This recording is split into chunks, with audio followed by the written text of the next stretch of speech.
12월 14일 화요일 나를 깨워준 7분 플러스 아침을 여는 기도로 시작합니다. 살아계신 하나님 아버지, 오늘 아침에도 우리의 눈을 뜨게 하시고 새로운 하루를 시작하게 하심을 감사드립니다. 밤이 되어 눈을 감고 아침이 되어 눈이 떠지는 것이 아니라 하늘과 땅을 지으신 하나님의 사랑받는 자녀로 살아있음을 기억합니다. 종교적인 문구가 아니라 우리의 삶 속에서 하나님의 자녀임을 날마다 경험할 수 있게 하시고 그로 말미암은 담대함과 넉넉함이 날마다 넘치게 하여 주시옵소서. 다른 조건들이 있기 때문이 아니라 내가 하나님의 사랑받는 자녀라는 것만으로도 감격하고 기쁨이 넘치는 하루가 되기를 원합니다. 우리도 힘들고 어렵지만 우리에게는 의지하고 기댈 수 있는 아버지 하나님이 계심을 기억하고 다른 어려운 이들에게 위로하고 격려할 수 있는 좋은 이웃, 좋은 친구들이 되게 하여 주옵소서. 일본의 정부 관리들과 지도자들이 국민들을 불쌍히 여기고 두려워하는 마음을 갖고 일들을 대하게 하여 주셔서 그들의 결정으로 인해서 국민들이 어려움을 겪지 않도록 보호하여 주옵소서. 기시다 후미오 수상과 정부 당국자들이 한국과 일본 양국의 관계를 새롭게 만들어갈 수 있도록 인도하여 주옵소서. 지난 토요일에 입교한 하나님의 자녀들을 위해서 기도합니다. 현 지강을 위해서 기도합니다. 열심히 공부해서 목표로 하는 대학에 진학할 수 있게 하여 주옵소서. 박지후를 위해서 기도합니다. 성경을 통해 하나님을 더욱 깊이 알아가고 성경대로 살아갈 수 있게 하여 주옵소서. 홍주환을 위해서 기도합니다. 가족이 주님 안에서 평화롭게 살아갈 수 있게 하시고 하나님의 말씀대로 살아가는 삶이 되게 하여 주옵소서. 김하준을 위해서 기도합니다. 평생 하나님만을 바라보며 믿음으로 살아가게 하여 주옵소서. 이성희를 위해서 기도합니다. 주님이 주신 은사를 알게 하여 주시옵소서. 우리 교회 선교 사역을 위해서 기도합니다. 영혼 구원에 힘쓰는 우리 교회가 되게 하시고 일본과 아시아, 세계 곳곳에서 이루어지는 영혼 구원에 힘써 기도하고 후원하는 교회가 되게 하여 주옵소서. 선교 사역을 위해서 기도하고 선교사들과 영혼들을 위해서 기도하는 기도의 발전소가 되게 하여 주옵소서. 하나님 말씀에 순종하며 살아가려고 결심하고 결단하지만 생각하지 않았던 일들로 마음이 무겁고 힘들고 시험에 들게 되는 이들이 있습니다. 전에는 별다른 어려움이 없었는데 하나님 앞에서 올바르게 예수님을 닮은 거룩한 삶을 살고자 결단하고 그렇게 한 걸음씩 걸어가려고 하니까 전에 생각지도 않았던 일들이 생기게 되고 그것 때문에 마음이 힘들어져 주춤하게 됩니다. 하나님, 눈을 뜨고 주님을 바라보게 하시고 그 악한 영의 유혹을 이기고 일어설 수 있는 힘을 주시옵소서. 혼란케 하고 어렵게 하는 어둠과 속임의 영을 거룩하신 성령의 능력으로 이겨낼 수 있도록 붙잡아 주시옵소서. 사랑하는 부모님과 가족의 구원을 위해서 기도합니다. 마음껏 찾아가지 못하고 자유롭게 만날 수 없지만 사랑하는 가족들을 위한 기도는 멈추지 않게 하여 주옵소서. 좋은 친구, 좋은 이웃들을 보내주셔서 너무 늦지 않게 예수님을 만날 수 있는 은혜를 허락하여 주시옵소서. 육신의 연약함을 가지고 있는 지체들을 위해서 기도합니다. 그 회복을 위하여 기도하는 기도를 들어주시고 응답하여 주옵소서. 함께 기도하는 가족들을 위로하여 주시고 이러한 육신의 연약함으로 인하여 가족이 하나가 되고 하나님께로 가까이 나아갈 수 있는 기회가 되게 하여 주옵소서. 믿음을 잃어버리지 않게 하시고 확신을 가지고 감사함으로 간구하게 하여 주시옵소서. 못된 암세포들 예수 그리스도의 이름으로 사라지게 하여 주시고 치료의 광선으로 저들의 아픈 부위를 비추어 주시기를 원합니다. 예수 그리스도의 치료의 손길로 안수하여 주시고 새로운 세포들이 소생하게 하여 주시옵소서. 오늘도 우리를 사랑하시는 하나님의 음성을 듣게 하시고 그 말씀 앞에 결단하고 순종하며 살아가길 원합니다.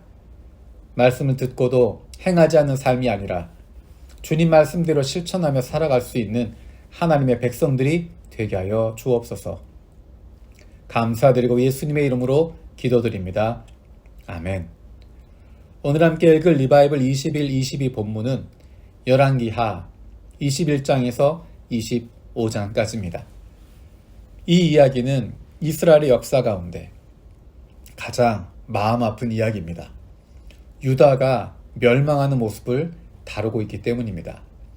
유다라고 하는 나라가 멸망하는 것 그 자체가 마음 아픈 것이 아니라 그 나라의 멸망을 바라보고 있는, 그리고 그 길로 이끌어가고 있는 하나님의 마음 아픈 이야기를 읽을 수 있습니다.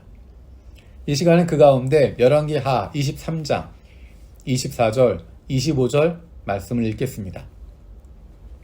요시야는 대제사장 hil기야가 주님의 성전에서 발견한 책에 기록된 율법의 말씀을 지키려고 유다 땅과 예루살렘에서 신접한 자와 박수와 드라빔과 우상과 모든 혐오스러운 것들을 눈에 보이는 대로 다 없애버렸다. 이와 같이 마음을 다 기울이고 생명을 다하고 힘을 다 기울여 모세 율법을 지키며 주님께로 돌이킨 왕은 이전에도 없었고 그 뒤로도 다시 나타나지 않았다. 아멘. 열왕기하 22장 23장 이 두 장은 요시야 왕에 대한 이야기로 가득 차 있습니다. 유다가 멸망하는 이야기 21장부터 25장 가운데 두 장이나 되는 분량이 요시야 왕 한 사람의 이야기로 차 있습니다. 22장 2절에 이렇게 시작합니다. 요시야는 주님께서 보시기에 올바른 일을 하였고 그의 조상 다윗의 모든 길을 본받아 곁길로 빠지지 않았다. 열왕기상, 열왕기하에서 이야기하는 하나님이 원하셨던 왕의 모습, 그것은 바로 다윗의 길이었습니다. 요시야는 다윗의 길을 그대로 본받아 갔다라고 이야기합니다. 그리고 그가 했던 구체적인 일들, 특별히 이방 예배를 없애고 우상을 없앴던 이야기가 23장에 등장합니다. 그런데 23장의 말씀을 읽으면 충격을 받을 수밖에 없습니다. 충격적입니다. 4절에 이렇게 이야기합니다. 바알과 아세라와 하늘의 별들을 섬기려고 하여 만든 기구들을 주님의 성전으로부터 밖으로 내놓도록 명령하였다. 6절에 그는 아세라 목상을 주님의 성전에서 예루살렘 바깥 기드론 시내로 드러내다가 7절에 왕은 또 주님의 성전에 있던 남창의 집을 깨끗이 없애었다. 이 집은 여인들이 아세라 숭배에 쓰이는 천을 짜는 집이었다. 그리고 11절에도 이렇게 이야기합니다. 유다 왕들이 주님의 성전 어기 곧 나단멜렉 네시의 집 옆에 만든 태양신을 섬기려고 하여 만든 말의 동상을 헐어버리고 태양술에도 불태워버렸다. 12절에 유다 왕들이 만든 아하스의 다락방 옥상에 세운 제단들을 없애버렸다. 13절에 이스라엘 왕 솔로몬이 시돈 사람들의 우상인 아스타롯과 모압 사람의 우상인 그모스와 암몬 사람들의 혐오스러운 밀곰을 섬기려고 예루살렘 정면 멸망의 산 오른쪽에 세웠던 산당도 모두 허물어 버렸다. 여기 나와 있던 내용들, 이 우상들, 이것들이 성전에 있었던 것들입니다. 예루살렘 한 복판에 있었던 것입니다. 이스라엘 왕 솔로몬이 세우고 그 후대 왕들이 만들어 놓은 것들입니다. 하나님을 예배하고 하나님의 임재를 상징하는 하나님이 계시다라고 하는 성전이었는데 그곳에 버젓이 우상들이 가득 차 있고 아세라 목상이 바알과 아세라 하늘의 별들을 섬기려 만든 기구들 수많은 것들이 더러운 것들이 성전에 가득 차 있었습니다. 성전의 더러운 모습은 에스겔서에서도 보여주고 있습니다. 겉모습은 성전이었지만 이름은 성전이라고 붙어 있었지만 그 내부에는 사람들의 욕심으로 세상의 것들로 가득 차 있었던 것입니다. 하나님의 임재가 없는 껍데기만 남아있는 성전이었습니다. 그런데 우리는 괜찮은가?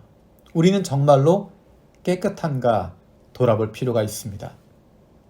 이름만 성전이었던, 껍데기는 성전이었지만 그 안에 온갖 우상들로 온갖 더러운 것으로 가득 차 있었던 그 예루살렘 성전의 모습이 어쩌면 우리의 모습이 아닌지 모르겠습니다. 내 안에 하나님을 섬기고 있는지 아니면 나도 모르는 사이에 우상들을 들여놓고 더럽히고 있지 않은지, 하나님을 섬긴다고 이야기하고 하나님을 위한다라고 이야기하고 하나님의 일을 한다라고 말하지만 나도 모르는 사이에 하나님이 아니라 나를 중심에 놓고 내가 인정받는 것, 내가 결정권을 갖게 되는 것, 내가 높은 자리에 서게 되는 것, 더러운 우상들을 그 안에 들여놓고 하나님의 성전을 더럽히고 있지 않았는가? 요시야가 그것을 깨닫게 되는 것은 하나님의 말씀을 통해서 깨닫게 됩니다. 하나님의 말씀을 기준으로 그것에 비추어 보기 시작하고 우상들을 없애는 작업들을 하기 시작합니다. 그들의 선배들이, 그 앞에 있었던 선왕들이, 그리고 심지어 솔로몬 왕이 만들어 놓았던 그런 우상들까지 역사를 거슬러 가며 다 없애버립니다. 하나님 말씀에 비추어 보는 것입니다. 그리고 하나님 말씀대로 유월절을 지킵니다. 23장 22절 23절은 이렇게 이야기합니다. 사사들이 이스라엘을 다스리던 시대로부터 이스라엘과 유다 왕들의 시대에 이르기까지 어느 시대에도 이와 같이 유월절을 지키는 일은 없었다. 요시야 왕 제18년에 이르러서야 비로소 예루살렘에서 주님을 기다리는 유월절을 지켰다. 하나님께서 모세에게 명하셨던 유월절, 그 유월절을 가장 잘 지키는, 그리고 23절의 표현에 따르면 비로소 예루살렘에서 주님을 기리는 유월절을 지키게 된 것, 그것이 바로 요시야 왕이라는 것입니다. 요시야 왕은 하나님의 말씀을 가지고 그렇게 열심을 다하고 최선을 다했습니다. 하지만 유다의 멸망을 되돌리지는 못했습니다. 요시야는 하나님께서 보시기에 마지막으로 하나님의 마음에 드는 왕이었습니다. 유다의 멸망을 되돌리지는 못했지만 하나님께서는 요시야를 보시는 것만으로도 기뻐하셨을 것입니다. 마지막까지 최선을 다해서 이미 썩어버리고 이미 망하게 된 유다를, 그것을 위해서 최선을 다했던, 아니 유다를 위해서가 아니라 하나님을 위해서 최선을 다해서 끝까지 수고하려고 했던 요시야의 모습을 보시면서 하나님이 기뻐하셨을 것입니다. 수고했다, 고맙다 하셨을 것입니다. 아마도 요시야 왕은 하나님의 그 마음을 알았을 것 같습니다. 자기의 능력으로는 자기가 최선을 다하지만 이미 다 썩어버렸고 이미 다 망하게 된 유다를 돌이킬 수 없다는 것을 알았을 것입니다. 하지만 요시야는 끝까지 자기에게 주어진 것을 최선을 다합니다. 그리고 그는 전쟁터에서 장렬하게 전사합니다. 요시야의 죽음 이후에 유다는 완전한 멸망의 길로 내달리게 됩니다. 열왕기하 23장 26절에서 27절입니다. 그러나 주님께서는 유다에게 쏟으시려던 그 불타는 진노를 거두어 들이시지는 않았다. 므낫세가 주님을 너무나도 경노하시게 하였기 때문이다. 그래서 주님께서는 이렇게 말씀하셨다. 이스라엘을 내가 외면하였듯이 유다도 내가 외면할 것이요, 내가 선택한 도성 예루살렘과 나의 이름을 두겠다고 말한 그 성전조차도 내가 버리겠다. 유다의 멸망을 이끌어 가시는 하나님의 마음을 생각하면 오늘의 본문을 읽으면서 더 마음이 아픕니다. 멸망으로 내달리게 되는 상황이었지만 그 가운데서 마지막까지 자신에게 주어진 자리에서 하나님 말씀대로 살아가려고, 그 뜻을 행하려고 치열하게 살았던 요시야의 모습이 저와 여러분 가운데도 있기를 간절히 바랍니다. 주님께서 가르쳐 주신 기도로 마치겠습니다. 하늘에 계신 우리 아버지여, 이름이 거룩히 여김을 받으시오며 나라가 임하시오며 뜻이 하늘에서 이루어진 것 같이 땅에서도 이루어지이다. 오늘 우리에게 일용할 양식을 주시옵고 우리가 우리에게 죄 지은 자를 사하여 준 것 같이 우리 죄를 사하여 주시옵고 우리를 시험에 들게 하지 마시옵고 다만 악에서 구하시옵소서. 나라와 권세와 영광이 아버지께 영원히 싸움나이다. 아멘.